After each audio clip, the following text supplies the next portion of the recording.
There's a quiet crisis unfolding in the spiritual spaces. It doesn't always wear a face, but it has a frequency, a hum of distortion, a forgetting. And that forgetting looks like this. Ancient teachings pulled from their roots, repackaged and sold as trends. Sacred rituals turned into aesthetic performances. Ceremonies stripped of story, symbols divorced of lineage. This is whitewashing of ancient wisdom, and it is both an erasure and an illusion. The problem isn't that people are waking up to ancient truth, it's that those truths are often being removed through a mirror that only reflect what feels comfortable, familiar, or marketable to the dominant culture. The deeper meaning, the trauma, the history, the bloodlines, the cosmologies are edited out. And when teachings are extracted from people who held them for millennia, something sacred is lost. Not just history, but integrity. Power without origins becomes illusion. Because real power remembers. It knows its roots. It honors the land it comes from. It doesn't pretend to invent what is inherited.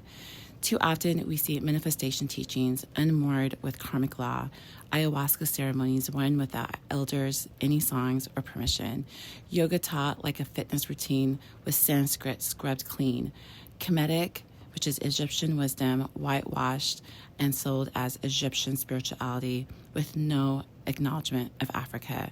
This isn't about gatekeeping. This is about alignment. It's about telling the truth. Because when we skip over the people who carry these medicine over through colonization, genocide, and erasure, we're not healing. We're repeating. What most don't realize is that this detachment from sacred origin is not random. It's intentional, and it's useful. False gods and shadow forces feed off disconnection. When people use sacred technologies without grounding in lineage, love, and responsibilities, these energies are easy to siphon. The rituals still work, but without protections, without reverence, and without anchoring in truth, they become inverted. These distorted currents become fuel for counterfeit timelines, manufactured light, artificial ascension, matrix loops disguised as freedom. The whitewashing of sacred wisdom is a strategy, a way to sterilize real power, remove its guardians, and slip in imitation codes that look good but leave people empty. It's how shadow systems stay fed, by hijacking what's holy and draining it of soul. False gods offer fast alignment, but it's browed light. It glows, but it doesn't grow. They mimic the real teachings while removing the parts that protect you, the laws of reciprocity, the prayers, the land spirits, the ancestors, the ethics.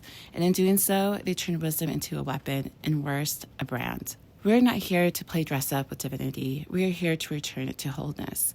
That means crediting the wisdom keepers. That means acknowledging the pain that came with preservation. That means making space for the voices who were pushed to the margins of their own teachings. When we do this, something sacred returns, not just to people, but the field itself, to the collective memory, to the earth. Because the point of remembering isn't ownership, it's restoration. And restoration begins with truth. Let the teachings root again. Let the sacred speak with its original tongue. Let power remember its source, so it no longer has to pretend. This is Makalasi. Thanks for listening. Peace.